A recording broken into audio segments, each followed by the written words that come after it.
આપેલ સંયોજનોનો ઉત્કલન બિંદુનો વધતો ક્રમ જણાવો। બંધારણ 1 ની અંદર જોવા જઈએ તો બંધારણ 1 OH સમૂહ ધરાવે છે અને OH સમૂહને લીધે તે આંતરઆણવીય H બંધ બનાવે છે। આંતરઆણવીય H બંધ। તો બંધારણ 1 છે એ આંતરઆણવીય H બંધ જે બનાવે છે એ આ રીતે બનાવે છે C2H5OH અને C2H5OH।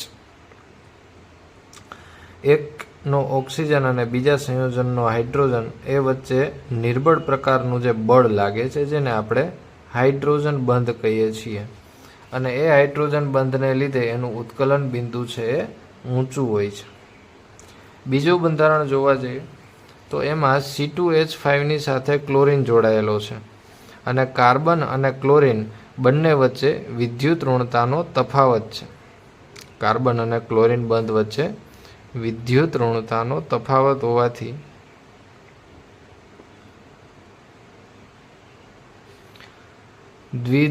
દ્વિધ્રુવ આકર્ષણ બળ ઉત્પન્ન થાય છે। દ્વિધ્રુવીય આકર્ષણ બળ લાગે છે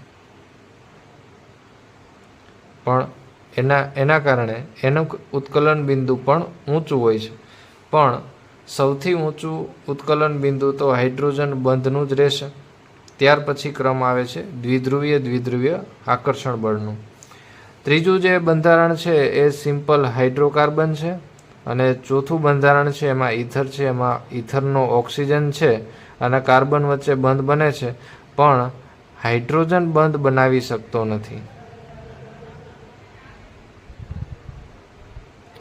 ઓક્સિજન હોવા છતાં પણ હાઇડ્રોજન બંધ બનાવી શકતો નથી। તેમ છતાં વિદ્યુત ઋણતાનો તફાવત હોવાથી એ સામાન્ય હાઇડ્રોકાર્બન કરતાં તો પ્રબળ છે। એટલે સૌથી પહેલા નંબર ઉપર જો કોઈ હોય તો એ હાઇડ્રોજન બનાવતો બંધ છે, હાઇડ્રોજન બંધ બનાવતો સંયોજન છે। એટલે સૌથી ઊંચું ઉત્કલન બિંદુ હશે સંયોજન 1નું। ત્યાર પછી નંબર આવશે સંયોજન 2 જેમાં દ્વિધ્રુવીય આકર્ષણ બળ લાગે છે, સંયોજન 2। ત્યાર પછી ઈથરનો વારો આવશે સંયોજન 4 અને ત્યાર પછી સૌથી છેલ્લે જે સિમ્પલ હાઇડ્રોકાર્બન છે એનો ક્રમ રહેશે 3।